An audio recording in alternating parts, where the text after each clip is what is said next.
በትምህርት ከፍ ብሎ መብረር ይቻላል።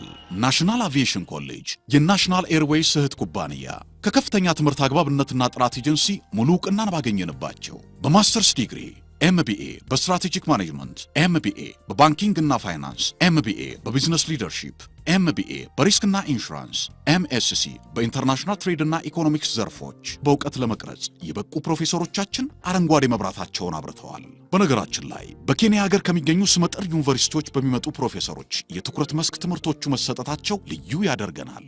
በምርጥ የትምህርት ስርዓት የተገነባው ናሽናል አቪዬሽን ኮሌጅ በመጀመሪያ ዲግሪ በአቪዬሽን ማኔጅመንት፣ በሆቴል ማኔጅመንት፣ በአካውንቲንግ እና ፋይናንስ፣ በማርኬቲንግ ማኔጅመንት አስተማማኝ ትምህርት ይገቢውና ራስዎንና ሀገሮን ይለውጡ።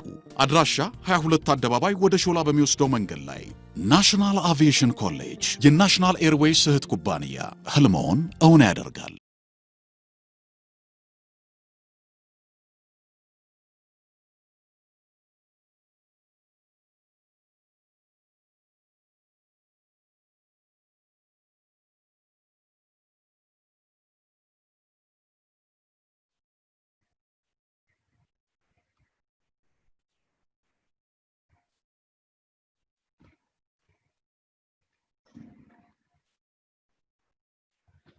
Good afternoon, everyone. So in the last class session, we tried to start the first points which we need to cover in the term beverage. Basically, we define the term beverage. We classified beverage into different categories like alcoholic and non-alcoholic.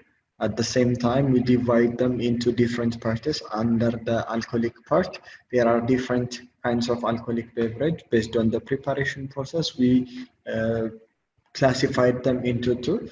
There are alcoholic beverage which are prepared by the process of fermentation and by the process of distillation. There are alcoholic beverage which are produced in different brewery or distillery or winery companies. At the same time, under the non-alcoholic one, under the non-alcoholic one, we classified them into two parts based on category. For example, there are hot drinks at the same time, cold drinks, or there are carbonated non-alcoholic beverage, and also there are non-carbonated non-alcoholic beverage. And from those, when we take some example from the non-alcoholic, which are carbonated, like Coke and soda, mineral water can be an example. And from the non-alcoholic one, from the non-carbonated one, spring water by itself can be, different kinds of juices can be non-carbonated, non-alcoholic beverage. So for today, we will see relative to wine. Wine is one of the alcoholic beverage which is prepared by the process of distillation. So as we try to see in the last class, wine has a long history. So we will start from the definition of wine. So what's wine? Basically, wine is an alcoholic beverage obtained from the fermentation of the juice of freshly gathered grape. Or wine is any potable alcoholic beverage which is made from the juice of the grape by the process of fermentation.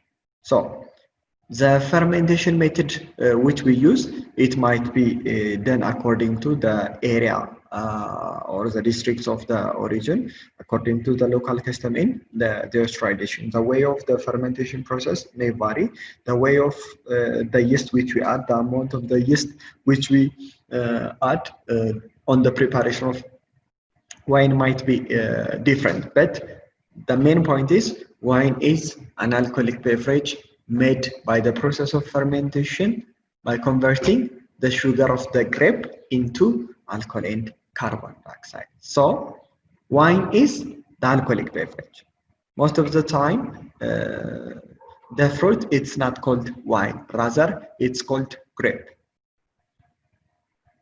When we convert the grape into alcohol, it becomes wine. This is the definition of the wine. So, as we mentioned earlier, wine is one of God's choicest gift to the man, and its history is almost romance, as you can see in different movies, adventure movies, especially in the related to the Roman Empire. Wine is their normal beverage, or it's they are taking the wine in every day of their life because of different factors. The first thing, they have lots amount of grapes so that it is easy to prepare wine for them. The location and other different factors might be influenced them to make the wine as their normal potable drinker. So as we said in the last class, even if in the Bible, in the Old Testament, it gives or it tells us the history of wine, as Noah is the first one who grew the grape after the scenarios. So this is some points related to the history of wine making. The other wine growing countries, as you know, wine is not growing in everywhere you go. Rather, there are selective countries which are good or which are convenient for the growing of grapes, so that only in some part of the continent wine is growing. It might grow in multiple areas, but the quality of the grape determines the quality of the wine. So that we will not use the grape which grows in everywhere. For example, we may not use the grape which grows in Addis to prepare wine. We can, but the quality of wine is poor because of different factors. I will come later on that point. So that only relatively small area or small part of the world is producing wine.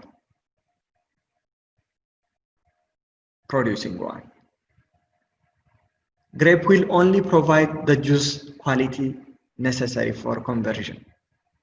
When it says conversion,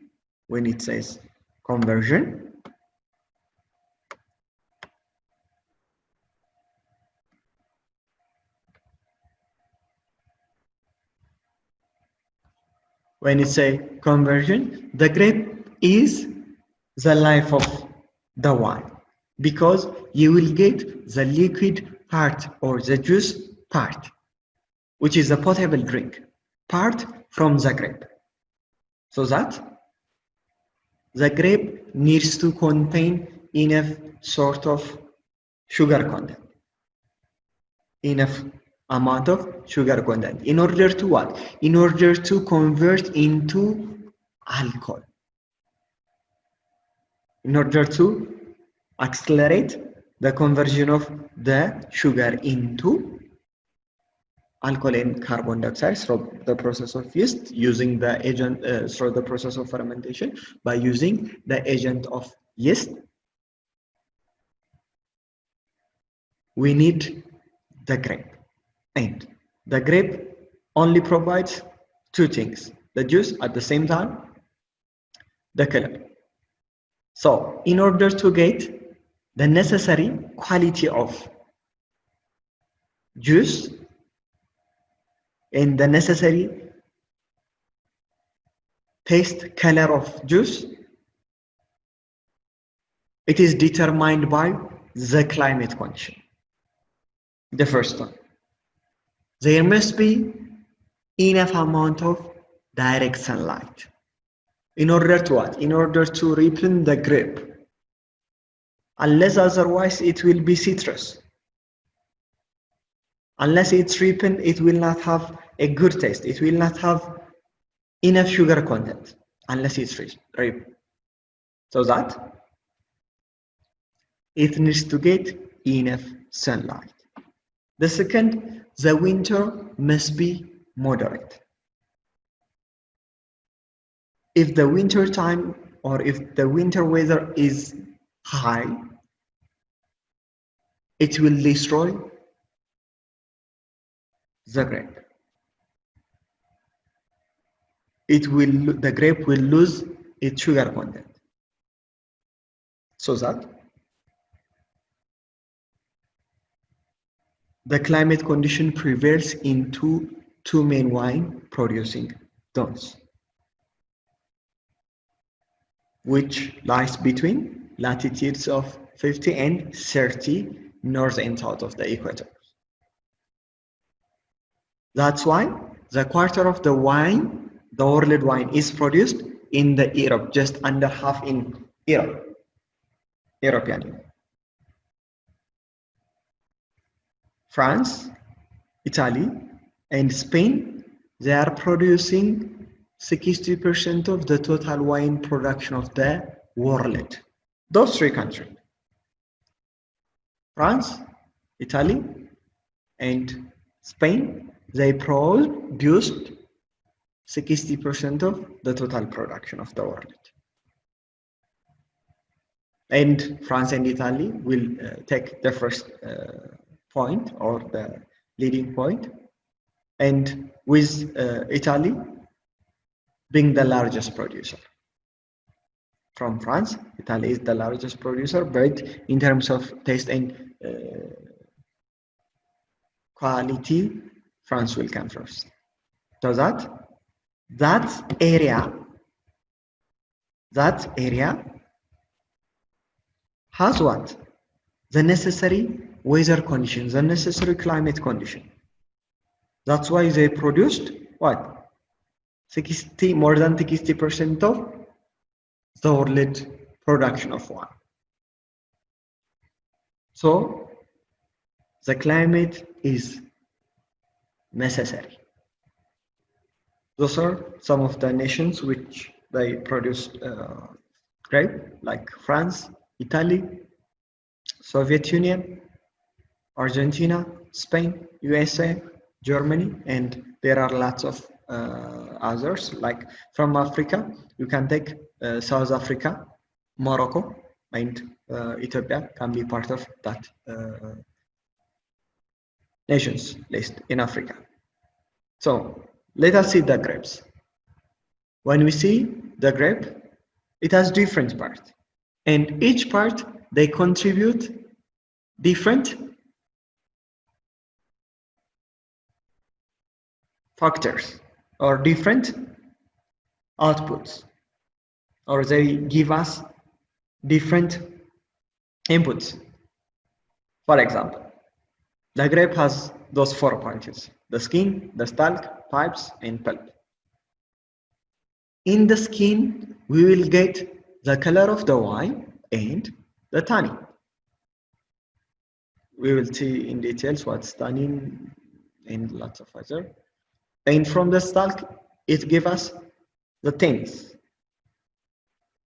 The pulps, as we know, it generates for bitter oil. And the pulp, it provides the main sugar fruit acid water. This is the grape. As you see in the grape, there is white shadows in the skin of the grape. That's yeast. That's natural yeast, which helps the fermentation process to be taken, to be conducted. We have the natural yeast, which is available in the skin of the grape, and we will add additional yeasts in order to convert the sugar which is found in this grape into alcohol and carbon dioxide. So the yeast which is found in the skin of the grape is not sufficient enough to convert it, so that we will add the yeast during the preparation process. This is the parts of the wine, sorry. This is the plants for the grape. We will see one by one. When we see the grape, basically it has those contents. As you see, the first part is the stalk. The stalk, or sometimes we also call them stem. Every time when we make the wine process, we have to remove this stalk. That process is called destemming. That process is called destemming. It has high concentration of tannins. So we only need the tannin which is found in the skin, not in the stalk or the stem.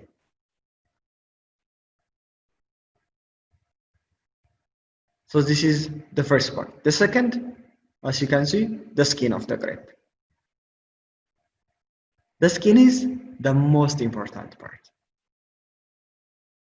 In our first class, we talked about the different factors which might be the reasons to change the color of the wine. Most of the people, they think we add different flavoring agent or like food coloring agents to convert the wine color, but that's totally wrong. It's wrong thought.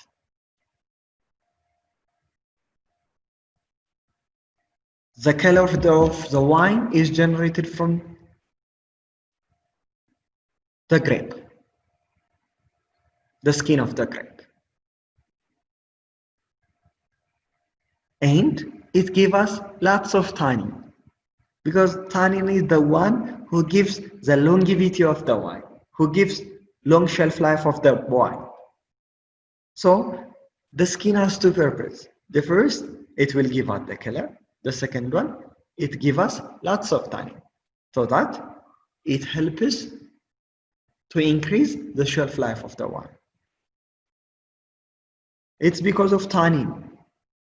When we say, when wines become more aged or much older, the taste of the wine will be good. The quality of the wine will be high. The aroma will be converted into bouquet. That's due to the tannin concentration. The third part. The third part is the seed. As you can see, the seed. If you get the chance to buy, you can check all those parts. Even if each one of the grape part has their own taste. If you try to sniff or if you want to taste, it has different senses. You can check that by yourself. So the seed has high amount of tannin, so they should have to be removed, because we get enough amount of tannin from the skin of the grape. This is the one which we need. So it has to be removed. Sometimes they are also called pips. The other and the most important one, this part, the cider part of the grape, it's called pulp.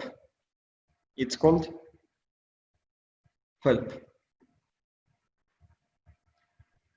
The pulp is the liquid center or the juicy part of the grape. The pulp is the one which gives us the liquid part of the wine. That's why we say the grape is the life of the wine. Because unless you have the grape, you don't have the liquid part. Unless you don't have the grape, you don't have the color. Unless you don't have the grape, you will not get enough amount of sugar in order to convert. So that is the liquid center that is made up of most water as well as sugar and acid. As we said, we need what? Sugar. In order to do what? In order to make fermentation process. In order to convert the sugar into alcohol and carbon dioxide. But in order to get enough sort of sugar, the grape needs to get what? Enough amount of direct sunlight to be ripened. So the color of the pulp of the most grape is actually grape, whether it's white or red. And under red there are different category, under white there are different category. But in every cases, the color of the pulp is most of the time it's grape.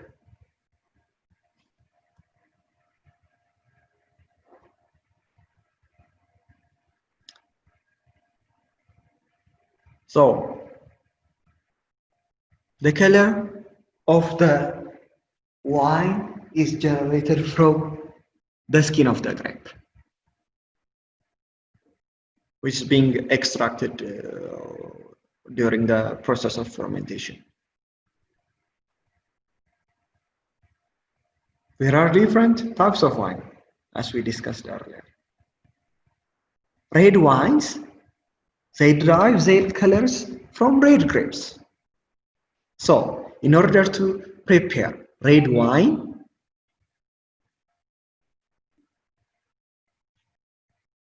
in order to get red wine, we need to use red grapes because grape has its own variety. Has its genetics. In order to prepare white wine, we can use two things. The first one, we can use white grapes because there is white grape. The second one, by removing the skin of the red grape, we can prepare white wine. Why? Because the color of the grape or the color of the wine is generated from the skin of the grape. If you remove the skin, the internal part of the pulp is similar. It's actually gray, as we said earlier. So the skin is the one which matters. The skin matters. As you see, the skin is the most important part because it will give us tannin. At the same time, it will determine the color of the wine. So this is like black, we can call it. But as you see, the internal part, it's different. So in order to prepare red wine, we use or we include the skin during the fermentation process. We will not remove the skin, but if you need to get white wine, you have two options. The first one, using white grape. This is red grape. We can use white grape. The second option which you have is to remove the skin of the red grape. At that time, we can get this actual gray color, so that we can prepare white wine. So by using those methods, we can prepare white wines, and in order to generate red wine, we can use red grapes. The other, in order to make fermentation process, we need to have yeast. In order to make the fermentation process, the yeast is found in the outside part of the grape skin in the form of a wheaten blow. A wheatish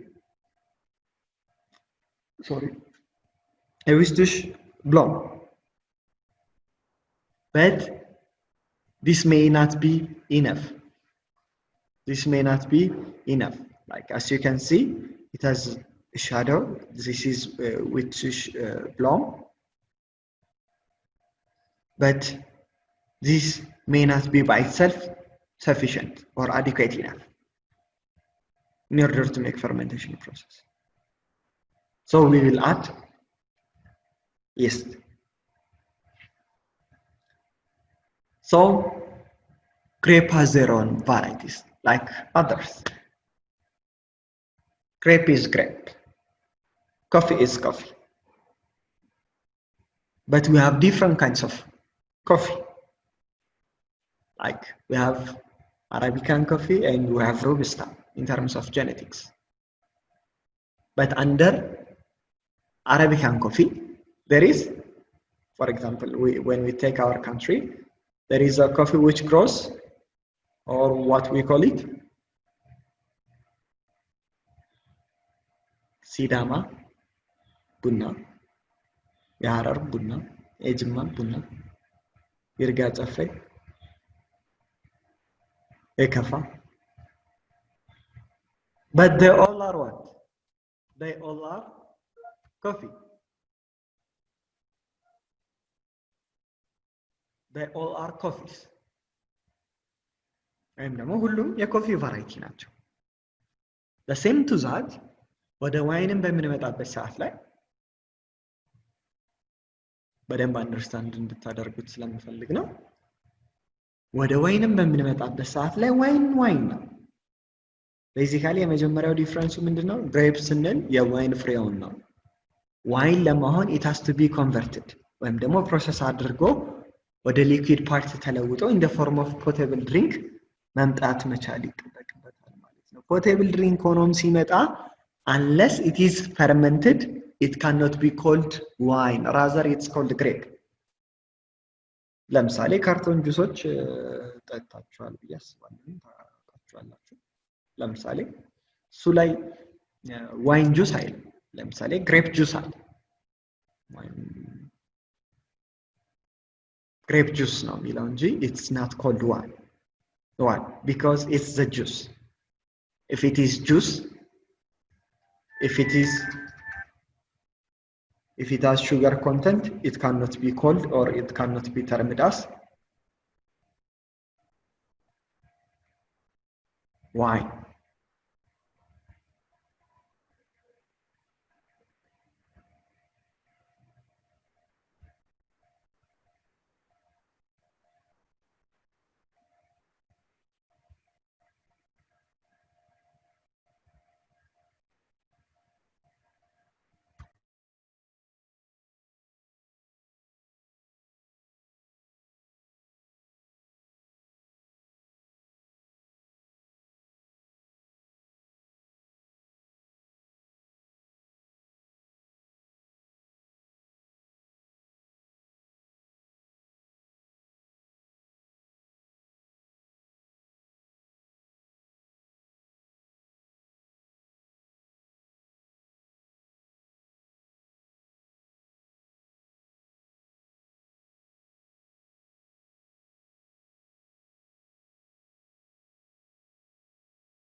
Sorry. So ልክ እንደ እንትን ግሬፕ ስንል በቃ ኖርማል የዋይን ፍሬው ነው ግሬፕ ብለን የምንጠራው። እሱን ብትጨምቁት የምታገኙት የግሬፕ ጁስ ነው እንጂ ዋይን አይደለም። ዋይን ለመሆን ፕሮሰስ ተደርጎ ፈርሜንቴሽን ፕሮሰስ አልፎ ኮንቨርት መደረግ መቻል አለበት። ካለበለዚያ ጁስ ነው የሚሆነው ማለት እንጂ አልኮሊክ ኮንተንት አይኖረው። and የዋይን ፍሬ ደግሞ ልክ እንደ ሌሎቹ ፍሬ ክላሲፊኬሽን አለ ወይም ደግሞ አይነት ይኖረዋል። ቀደም እንዳልኳችሁ ቡና ነው፣ ወይንም ወይን። ነገር ግን አረቢካና ሮቡስታ ተብሎ ይከፈላል። ኮፊ አረቢካ፣ ኮፊ ሮቡስታ። ኢትዮጵያ ውስጥ የሚበቅለው አረቢካን ኮፊ ብለን የምንጠራው ነው። the same to that sorry hello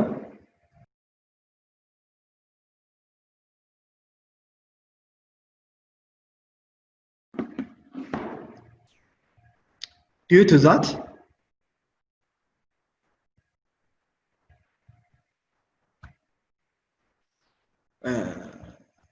እንከፍላቸዋለን። ልክ ወደ ዋይንም አረቢካን ኮፊ ለምሳሌ የሊሙ ቡና አለ፣ የእርጋ ጨፌ አለ፣ የጀማ አለ ምናምን የምንላቸው ግን ቡና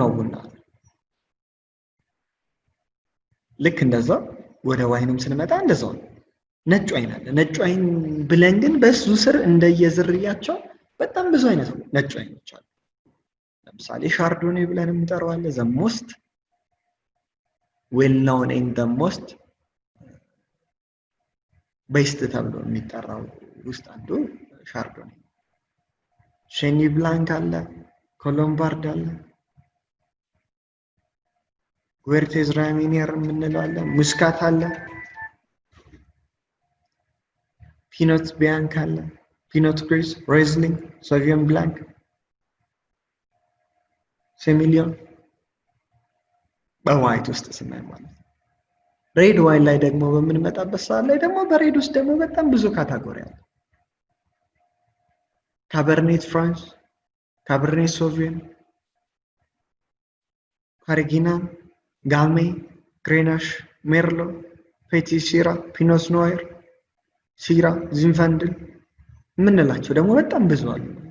ስለዚህ ሁሉም ነጭ ዋይን አንድ አይነት አይደለም ማለት ነው። all white wines are not the same. all red wines are not the same. they are different. ብዙ ጊዜ የምንቸገረው የሆቴል ኢንዱስትሪ ላይ እሱ ነው። ኦርደር ከመቀበል ጀምሮ ስንጀምር ወይም ደግሞ ስናዝ ማሴ ከስተመር የሀገር ከስተመር ኢትዮጵያ ውስጥ ትንሽ አስቸጋሪ ነው ይመስለኛል ከስተመር ሆነ ምን ስንጠቀም because order ስናደርግ ዲቴል ኦር ፉል ኢንፎርሜሽን አንሰጥም። ራዘር ቀይ ዋይን እፈልጋለሁ ነው የምንለው ወይም ነጭ ዋይን እፈልጋለሁ። what kind of wine? red. what kind of white? ምክንያቱም በዛ ውስጥ ብዙ ስላለ አንተ በተለምዶ አሁን ማርኬት ላይ ያሉት ሁለት ዋይኖች አሉ ሎካሊ ፕሮዲውስድ የሚደረጉ የካስትል ዋይነሪ እና የአዋሽ ፕሮዳክቶች።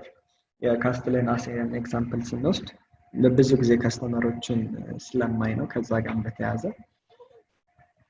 ሪፍት ቫሊ ዋይን እፈልጋለሁ ይላል ከስተመር ወይም አኬሺያ። but under rift valley there are ብዙ there is cabernet sauvignon, there is syrah, there is merlot, there is cuvée prestige የትኛው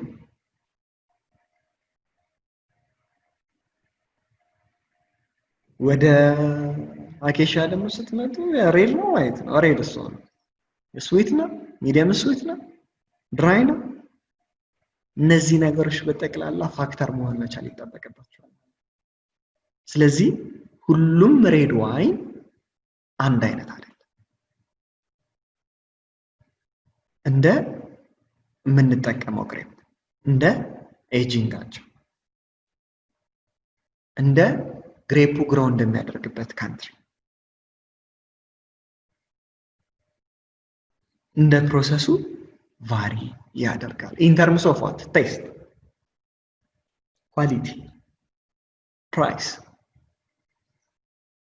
ግሮ እንደሚያደርግበት ኤሪያ የአፈር ሁኔታ፣ ግሮ እንደሚያደርግበት ኤሪያ የአየር ሁኔታ ቫሪ ያደርጋል። ቫሪ ያደርጋል። ስለዚህ ይህንን ነገር ኮንሲደር ማድረግ ይጠበቅባቸዋል።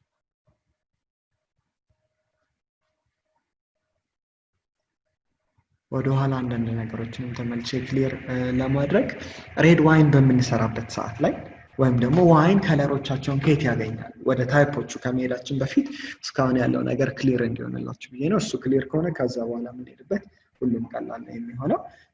ከለራቸውን ከየት ያገኛሉ ዋይኖች? ሬድ ዋይን እንዴት ሬድ ሆነ፣ ዋይት ዋይን እንዴት ዋይት ሆነ፣ ሮዜ እንዴት ሮዜ ሆነ የሚለውን በምናይበት ሰዓት ላይ ኢትስ ሲምፕል። ቅድም እንዳየነው ወይኖች ከለራቸውን የሚያገኙት ከቆዳቸው ነው ብለናል፣ ከወይን ፍሬው ቆዳ። ስለዚህ ቀይ ወይን ስንሰራ ምን እናደርጋለን? ቀይ ግሬፕ እንጠቀማለን ወይም ቀይ የወይን ፍሬ እንጠቀማለን። ነጭ ዋይን ስንሰራ ነጭ የዋይን ግሬፕ እንጠቀማለን። ሌላ ኦፕሽን ደግሞ አለ ነጭ ዋይን ለመስራት። የቀዩን ዋይን ቆዳ ወይም ስኪን ልጣጭ ሪሙቭ ስናደርገው ውስጡ ግሬ ነው።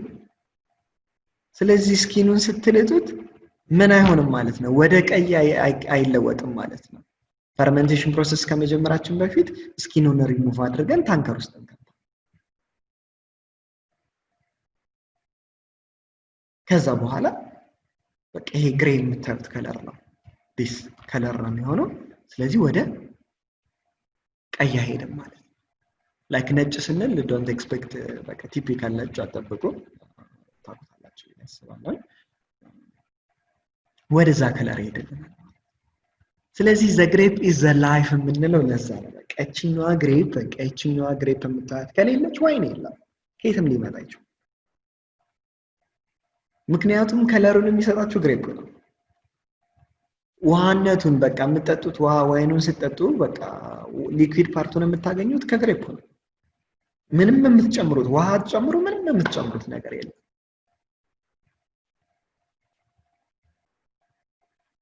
ሹገር የምታገኙት ከግሬፕ ነው። ወደ አልኮል ለመለወጥ ሹገር ያስፈልገናል፣ ፈርሜንቴሽን ፕሮሰስ ለመከናወን እሱንም ያስፈልጋል። ታኒን አለው። ታኒን ባይ ኢትሰልፍ ወይኑ እየቆየ ሲሄድ እንዲጣፍጥ በምንልበት ሰዓት ላይ ወደ በኋላ ላይ እንመጣበታለን። የሹገር የሆነ ቴስት እንዲኖረው ማለታችን ሳይሆን ኢን ሪቨርስ ነው እሱ መረዳት መቻል ያለባችሁ። ስለዚህ እንደሱ አይነት ነገሮች አሉ። ያንን ኮንሲደር ማድረግ መቻል ያስፈልጋል።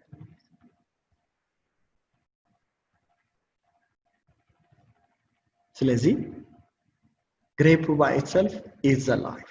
The grape is the life of the grape. የምንለው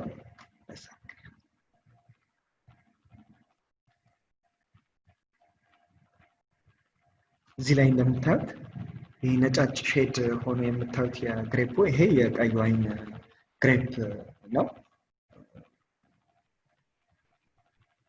ይሄ ነጫጭ ነገር የምታዩት ይሄ ናቹራል ይስት ነው። ዊስቲሽ ብለን ቀደም ያወራነው ማለት ነው። እነዚህ ባይ ኢትሰልፍ ይስት ናቸው። ወደ አልኮል እና ወደ ካርቦን ዳይኦክሳይድ ለመለወጥ እንጠቀምበታለን። ነገር ግን ብዙ ጊዜ ይሄንን አንጠቀምም። ኢን ሴንስ ይሄኛው ኢነፍ አይደለም፣ ምን ማድረግ ስለማይችል ግሬፑ ላይ ያለውን ሹገር ወደ ካርቦን ዳይኦክሳይድ እና አልኮል ለመለወጥ በቂ ስላልሆነ ሰፊሸንት ስላልሆነ ተዛት ምን እናደርጋለን? አዲሽናል ይስት እንጨምርበታለን እንጂ ይሄ በራሱ ኮንቨርት ማድረግ ይችላል። ነገር ግን የምንፈልገውን አማውንት ሊሰጠን ስለማይችል ማለት ነው። ቅድም ያወራነው ደግሞ ምንድነው? ሁልጊዜ ዋይን የምንፈልገውን ዋይን ለማግኘት ቤዚካሊ የተለያዩ ነገሮችን እንፈልጋለን። ከዛ ውስጥ ግን ሜጀርሊ ማየት መቻል ያለብን ምንድነው? ኢነፍ ሰንላይት ማግኘት መቻል አለብን። ኢነፍ ሰንላይትን ከምን አንፃር ላስረዳችሁ መሰላችሁ? ሁላችሁም ስትሮበሪ ወይም እንጆሪ ታውቃላችሁ ብዬ ኮንሲደር አደርጋለሁ። እንጆሪ መጀመሪያ ላይ ያፈራል። ሲያፈራ አረንጓዴ ነው የሚሆነው። አረንጓዴውን አትበሉት ትንሽ ስትቀምሱት የመቆምዘዝ የመቆምጠጥ አይነት ባህሪ ነው ያለው ትንሽ ሲቆይ ደግሞ ግማሽ ፓርቱ ወደ ቀይ እየተለወጠ ግማሹ አረንጓዴ እየሆነ ይመጣል ምን እያደረገ ሲመጣ ማለት ነው እየበሰለ ማለት ነው ሪፕን የዳይሬክት ሰንላይት ባገኘ ቁጥር ማለት ነው ከዛስ ሙሉ ለሙሉ ደግሞ ወደ ፒንክ ይሄዳል ከዛ ወደ ጥቁር ወደ ማለት ከለር ደግሞ ይሄዳል እንጆር የዛ ሰዓት በጣም ስዊት ነው የሚሆነው የዛ ሰዓት ምን አለው ሃይ ኮንሰንትሬሽን ኦፍ ሹገር ኮንተንት አለ ስለዚህ እሱን ምን ማድረግ እንችላለን ማለት ነው ወደ አልኮልን ኮንቨርት እናደርጋለን ወደ ወይን ስንመጣ ማለት ነው መብሰል አለበት ምንለው ለዛ ነው ዳይሬክት የፀሐይ ብርሃን ማግኘት አለበት አፈሩ ሴሌክቲቭ መሆን መቻል አለበት እምንለው በዛ ምክንያት ካለ በለዚያ የምትፈልጉትን ኳሊቲ አታገኙ መንገድ ላይ ብዙ ጊዜ ታያላችሁ ግሬፕ ይሸጣሉ ነገር ግን ስትበሉት ሱፐርማርኬት ከምትገዙት የተለየ ነው because why early harvest ስለሚደረግ 100 ቀን ቢያንስ ሚኒመም 100 days of sunlight ማግኘት መቻል አለበት አንድ ግሬፕ ለመብሰል ሚኒመም ያንን ሳያገኝ ትሪም የምታደርጉት ከሆነ ሹገሪቲ ሳይሆን አሲዲቲ ነው የሚኖረው ስለዚህ ሹገሪቲ ያለውም ማለት ሹገሪቲ ያለውም ማለት ምን ማለት ነው ኮንተንቱ ሎ ይሆናል ወይም ደግሞ አልኮል ሜክ የማድረግ አልኮል ፕሮዲዩስ የማድረግ አቅሙ በጣም ዝቅተኛ ይሆናል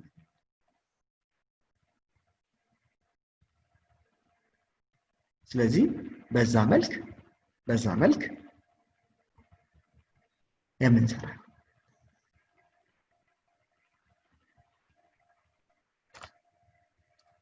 ስለዚህ ሹገር ወይም ደግሞ የቀጥታ የፀሐይ ብርሃን ወይኑን እንዲበስል ስለሚያደርገው ነው የምንፈልገው ማለት ነው ካልበሰለ በቂ ሹገር አናገኝም በቂ ሹገር ከሌለው በመጨረሻ ላይ ኮንቨርት ስናደርገው በቂ የአልኮሊክ ኮንተንት የሚባል ነገር ስለማይኖረው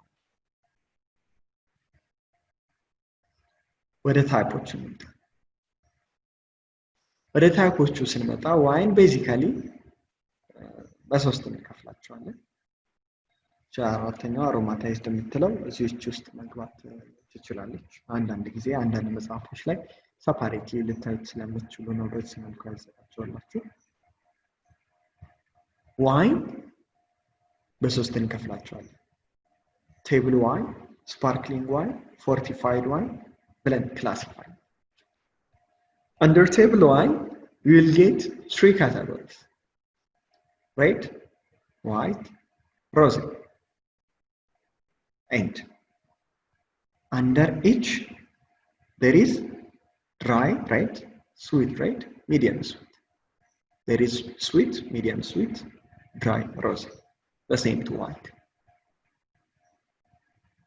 the second category it's sparkling in the case of sparkling we will find there is white there is red and there is rosé sparkling one so what's the major difference white ካለ ሮዜም ካለ በስፓርክሊንግ ዋይን ምንድነው ልዩነቱ ድራይም ካለ ስዊትም ካለ what's their difference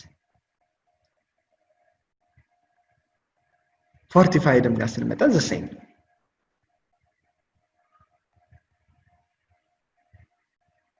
so what's their major difference ሚለው ነው የምናየው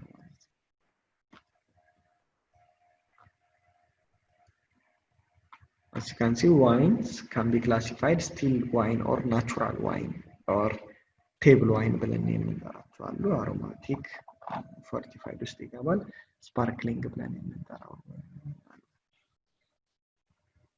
so let us see one by one still or natural wine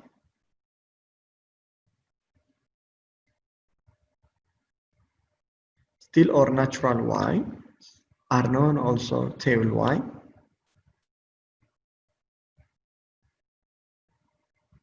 still ስንል የተረጋጉ በብል አረፋ የሌላቸው እንደማለት እዛ ውስጥ ምን አለ ብለናል ዋይት አለ ሮዜ አለ እና ሬድ አለ ሬድ ዋይኑ pressed የሚደረገው ወይም ደግሞ የሚጨመቀው fermentation process ከተከናወነ በኋላ ነው ወይም ደግሞ ሹገሩ ወደ አልኮልና ካርቦን ዳይኦክሳይድ በይስት ምክንያት ኮንቨርት ካደረገ በኋላ ፕሬስ እናደርጋለን ፕሬስ ማለት መጭመቅ ማለት ምክንያቱም ቀደም እንዳልነው ከነ ግሬፓቸው ስለሆነ ማለት ነው ፕሮሰሱን fermentation process የሚከናወነው ሬድ ዋይን ላይ ስንመጣ የምናገኘው ሊኩዊድ ፓርት it's called still wine ብለን እንጠራዋለን ማለት ከለሩን ከምን ያገኛል ከስኪን ኦፍ ዘ ግሬፕ ያገኛል ስለዚህ የሻርድ የካበርኔት ሶቪየን የሜርሎ የሲራ የዚንፈንድል ፒኖት ኖይር እያለን ብዙ እንጠቅሳለን እነዚህ ሁሉ አሁን የጠራናቸው ግሬፖች ናቸው እነዚህ ሁሉ አንድ አይነት ሬድ ከለር አይሰጡንም ማለት ነው አንዳንዶቹ ዳርክ ይሆናሉ ጥቁር ይሆናሉ አንዳንዶቹ ወደ ፒንክ ይመጣሉ ዲፔንዲንግ ወደ ሬድ ይሄዳሉ አንዳንዶቹ so depending on the grape type እንደ የግሬፕ አይነቱ እንደምንጠቀመው የግሬፕ አይነት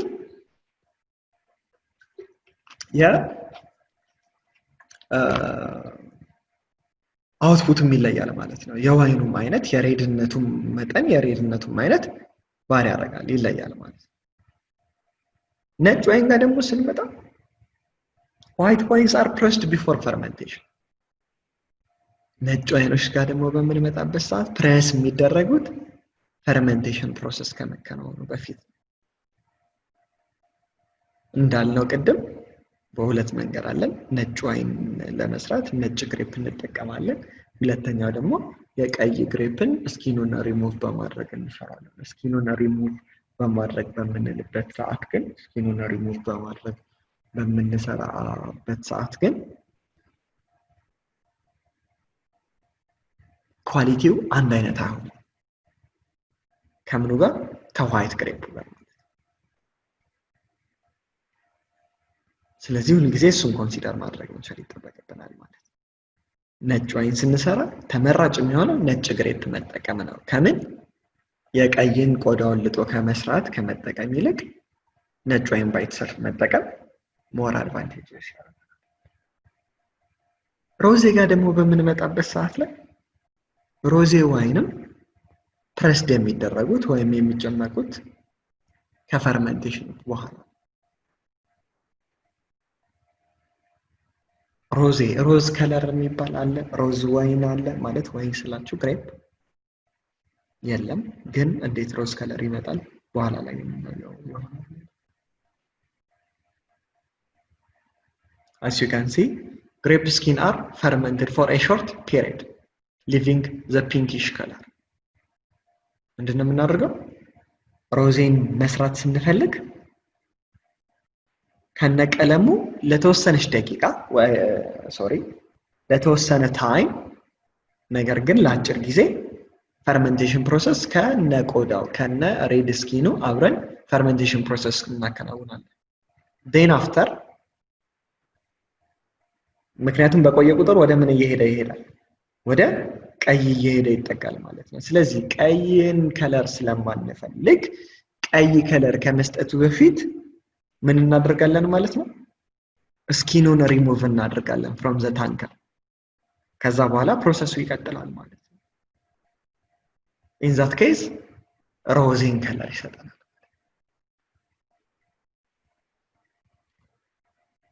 this is red wine ብለን የምንጠራቸው ነው ካሜል ሮክ ብለን የምንጠራው የሬድ ዋይን አይነት ነው ደግሞ ቼሪ ኦን ቶፕ ብለን የምንጠራው ስዊት ሬድ ዋይን ነው ስለ ሌብሊንግ ስለምን ችግር የለውም ይሄ ደግሞ ሬዝ ዋይን ብራንዶች ናቸው በጣም ብዙ አይነት ብራንዶች ታገኛላችሁ ማለት ነው as you can see ከለሩ ይሄንን ሲታይና ይሄኛው ዛራደስ even if እዚህ ውስጥ በምታዩበት ሰዓት ላይ የዚህኛው ከለር እና የዚህኛው ከለር እና የዚህኛው ሮዜ ከለር ከዚህኛው ቶታሊ ምንድነው ዲፈረንት ነው እንዳልኳቸው እንደምንጠቀመው የግሬፕ ታይፕ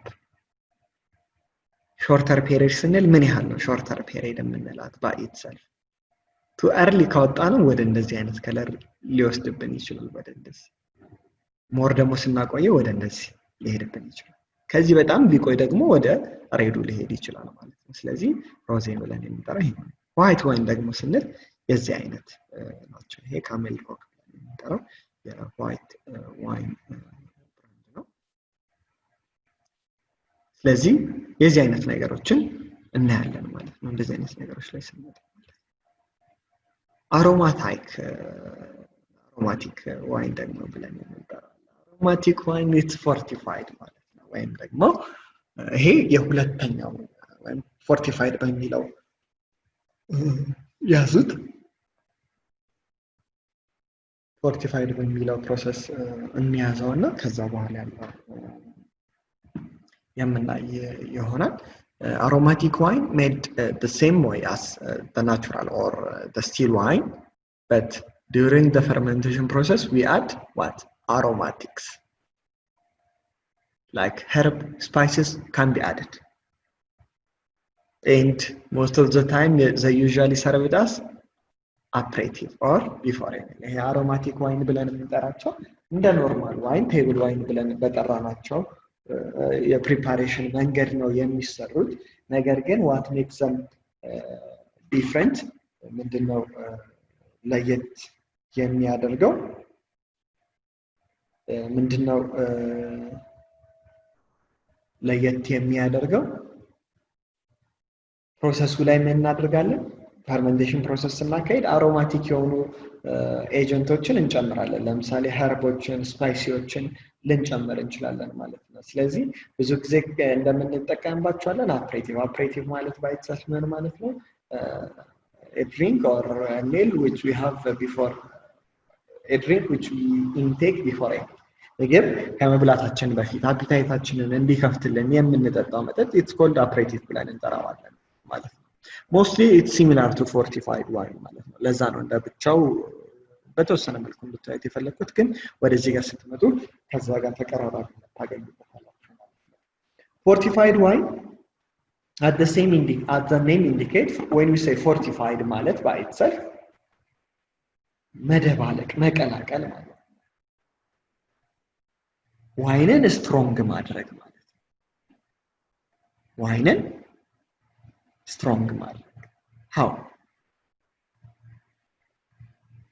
when we make fortified wine we will add in the wine brandy it's called fortified wine why we do that to increase the alcoholic content sometimes it's also called as desert wine ቀደም አሮማቲክ የምንለው fortified wine ብዙ ጊዜ በሁለት ይከፈላል ወይም ደግሞ ሁለት ፓርት አለ aperitifs የምንላቸውና desert wine ብለን እንጠራቸዋለን aperitif እዚህ ጋር እንዳያችሁት ቬርሙዝ እና ዴቮንት ብለን የምንጠራው aperitif ውስጥ ነው የምናካትታቸው ማለት ነው fortified wine ብለን የምንጠራው ደግሞ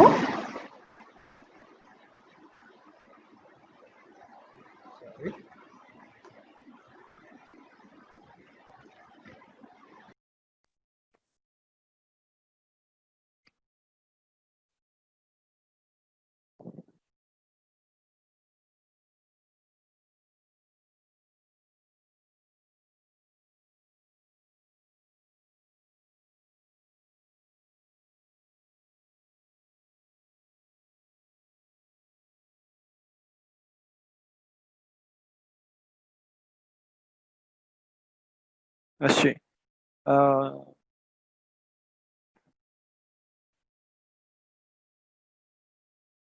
fortified wine ደግሞ ብለን fortified wine ብለን ደግሞ የምንጠራው ዋይንን ከሌላ ጠንከር ካለ መጠጥ ጋር ሚክስ በመናደርግበት ሰዓት ላይ የምናገኘው የመጠጥ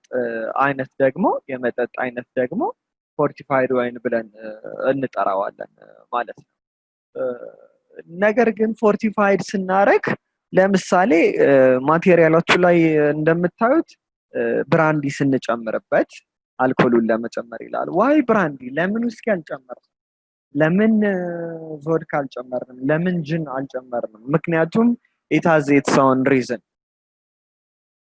ራሱን የቻለ ምክንያት ስላለው ማለት ነው ራሱን የቻለ ምክንያት ስላለው ያ የሚሆንበት ምክንያት ምንድነው የሚለውን ደግሞ በመናይበት ሰዓት ላይ ምክንያቱም ሌሎቹ የሚሰሩበት ማቴሪያል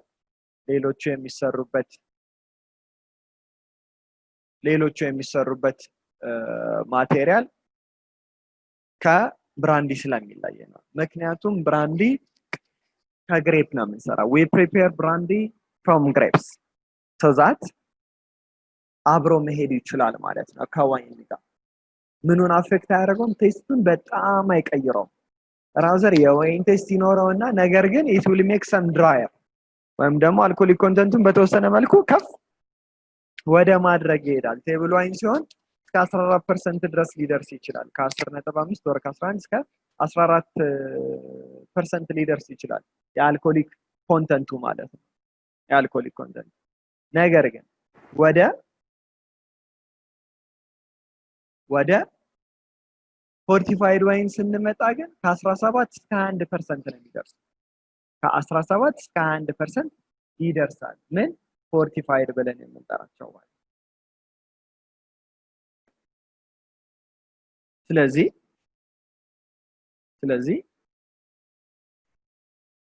እነዚህ ሞር ምን ይላሉ ማለት ነው ከቴብል ዋይን ድራየር ናቸው they have some higher alcoholic content they are strong flavor they have strong aroma bouquet and taste they are rich and heavy ስትጠጧቸው fuller body ናቸው አፋችሁ ላይ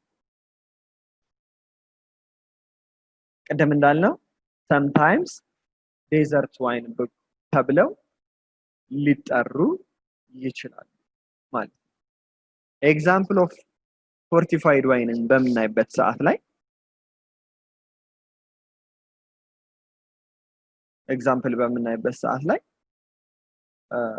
ማዴሪያ አለ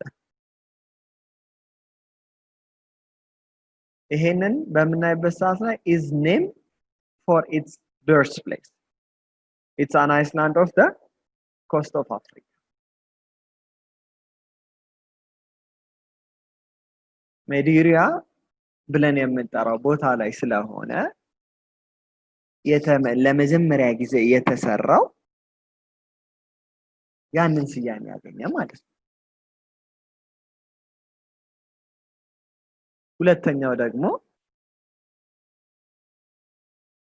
ማርሳላ ብለን ደግሞ የምንጠራው it's Italian's answer to sherry and maybe ሶስተኛው ደግሞ ፖርት ብለን የምንጠራው ፖርት ደግሞ ይሄ ስዊት ብለን ከምንጠራቸው የፎርቲፋይድ ዋይኖቹ አንዱ ነው እሱ ደግሞ ፖርቹጋል ውስጥ ፕሮዲዩስ የሚደረግ ነው ሼሪን ደግሞ በመናይበት ሰዓት ላይ ፎርቲፋይድ የሆነ የስፓኒሽ ዋይን ነው ማለት ነው እዚህ ፒክቸሩ ላይ እንደምትመለከቱት የተለያየ ከለር ነው ያላቸው አንድ አይነት ከለር የላቸው የዚህኛውን ከለር ስታት ሌላ ነው የዚህኛው ሌላ ነው የዚህኛው ሌላ ነው የዚህኛው ሌላ ነው ስለዚህ ምን ያደርጋሉ ማለት ነው ቫሪ ያደርጋሉ እንደሚሰራበት ቦታ እንደምንጠቀመው የግሬፕ አይነት ቫሪ ያደርጋል ነገር ግን in general what's fortified wine is a mixture of wine and brandy in order to give us higher alcoholic content and to make it strong at the same time to give something different something unique this is fortified wine still wine አለ when you add brandy it will give you fortified የምንለው ነው wine fortified wine ደግሞ ቅድም እንዳልኳችሁ በሁለት ክላሲፋይ እናደርገዋለን aperitif ብለን የምንጠራው አለ desert wine ብለን የምንጠራው አለ ማለት ነው aperitif ብለን የምንጠራቸው ምግብ ከመመገባችን በፊት የምንጠቀማቸው የፎርቲፋይድ ዋይኖች ናቸው they are serving before having a meal ምግብ ሰርቭ ከማድረጋችን በፊት የምንሰራው ወይም ደግሞ ሰርቭ የምናደርገው መጠጥ ነው ሁለተኛው ደግሞ ዴዘርት ዋይን ደግሞ ብለን እንጠራዋለ ፎርቲፋይድ ነው ማለት ነው ዴዘርት ዋይን ደግሞ ስንል ምን ለማለት ነው ምግብ ከበላን በኋላ የምንጠቀመው የዋይን አይነት ነው ማለት ነው ስለዚህ the second classification ይሄንን ይመስላል ማለት ነው ሶስተኛው ላይ ደግሞ ስንመጣ ስፓርክሊንግ ዋይን ነው ስፓርክሊንግ ዋይንን ደግሞ በምናይበት ሰዓት ላይ we made the sparkling by having a second fermentation inside the bottle or sealed container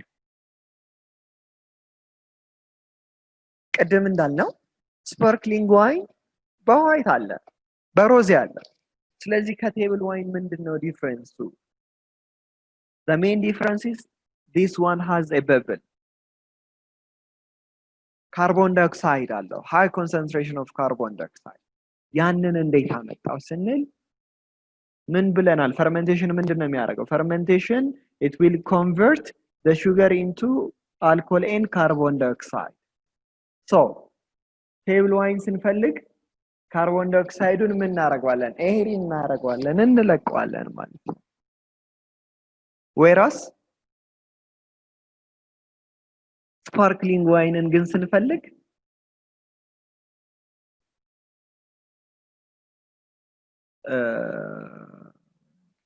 carbon dioxide retain እናደርጋለን at the same time second fermentation ሁላ ልናከናውን እንችላለን ምን እንዲኖር huge concentration of carbon dioxide እንዲኖረው ማለት በተለምዶ sparkling wine we call it champagne but that is wrong all champagnes are sparkling wine but not all sparkling wines are champagne ይሄንን ብዙ ፊልሞችም ስታዩ ያገር ውስጥ የሚሆን የፍሬንች ሙቪዎች ላይ በመናይበት ሰዓት ላይ የዚህ አይነት ስህተቶችን ብዙ ጊዜ እታዘባለሁ ፐርሰናሊ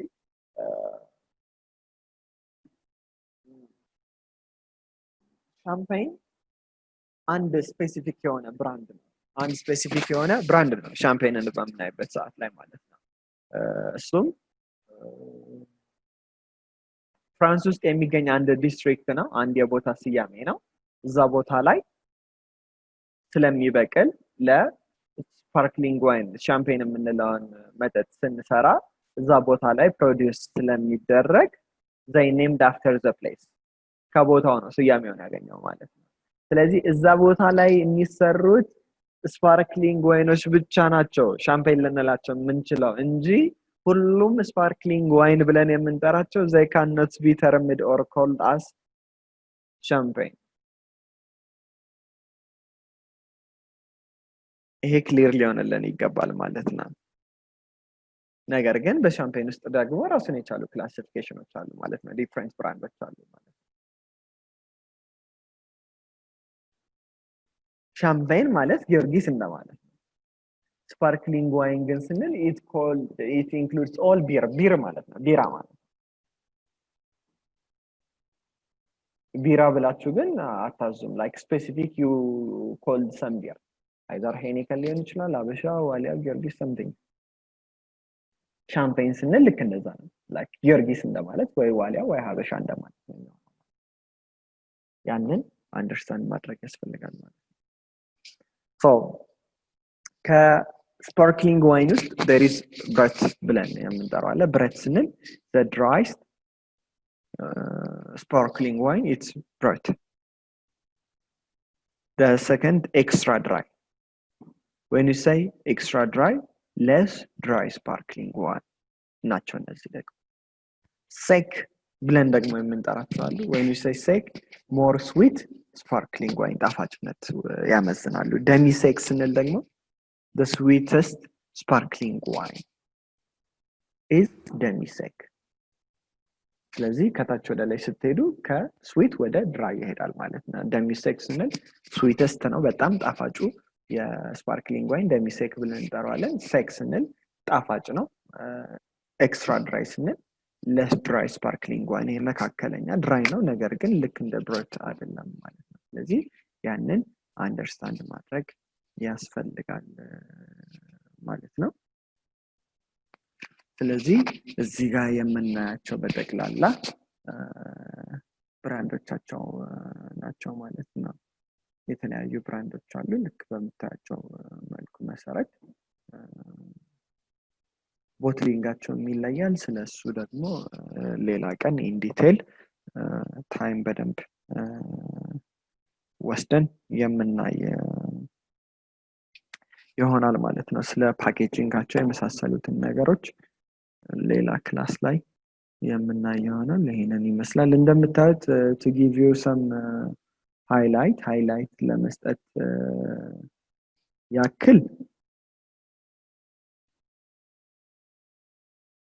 ሃይላይት ለመስጠት ያክል ፎይል ይኖረዋል ሚላጥ ፎይል ይኖረዋል ኮርክ ይኖረዋል ሽቦ ነገር ይኖረዋል ስለዚህ ኦፕን በመናደርግበት ሰዓት ላይ በመንከፍትበት ሰዓት ላይ ራሱን የቻለ እንትኖች መከተል መቻል ይተበቀበናል ማለት ነው so this is all about today እንግዲህ next ላይ ደግሞ ሜኪንግ ቴብል ዋይን ወይም ደግሞ እንዴት ይሰራል እንዴት ይጠመቃል የሚለውን ደግሞ የምናይ ይሆናል ማለት ነው ለዛሬ ያለን ነገር ይሄንን ይመስላል ታንኪዩ መልካም ቀን ይሆንላችሁ ለመማር ወደ ትምህርት ተቋም መሄድ ግድ አይደለም ናሽናል አቪዬሽን ኮሌጅ ራሳችሁን ከኮሮና ቫይረስ ወረርሽኝ እየጠበቃችሁ በቤታችሁ ወይም በተመቻችሁ ቦታ በኢንተርኔት አማካኝነት በኦንላይን ትምህርታችሁን መከታተል ይቻላል ካናዳ ከሚገኘው ኢንተርናሽናል ኤር ትራንስፖርት አሶሲዬሽን አያታና ከእንግሊዙ ኢንስቲትዩት ኦፍ ኮመርሻል ማኔጅመንት ICM ጋር በመተባበር የሚሰጡ ትምህርቶችን ተከታትላችሁ በ6 ወር ጊዜ በዓለም አቀፍ ደረጃ ተቀባይነት ያለውን የስልጠና ማስረጃ ባለቤት መሆን ይቻላል ከኢትዮጵያ ሲቪል አቪዬሽን ባለስልጣን ሙሉቅና ባገኘንባቸው የፍላይት ኦፕሬሽን እና የሆስተስ ስልጠናም በመዝገባ ላይ ነን ጥያቄና መልስ የክፍል ስራዎች ብሎም ፈተና መፈተን ክፍል ውስጥ እንዳላችሁ አይነት ልምድ ባላቸው መምህራን እየተማራችሁ በኦንላይን ባላችሁበት ቦታ አድራሻ ከ22 ማዞሪያ ወደ ሾላ ገበያ በሚወስደው መንገድ 150 ሜትር ገባ ብሎ ናሽናል አቪዬሽን ኮሌጅ የናሽናል ኤርዌይስ እህት ኩባንያ ህልሞን እውን ያደርጋል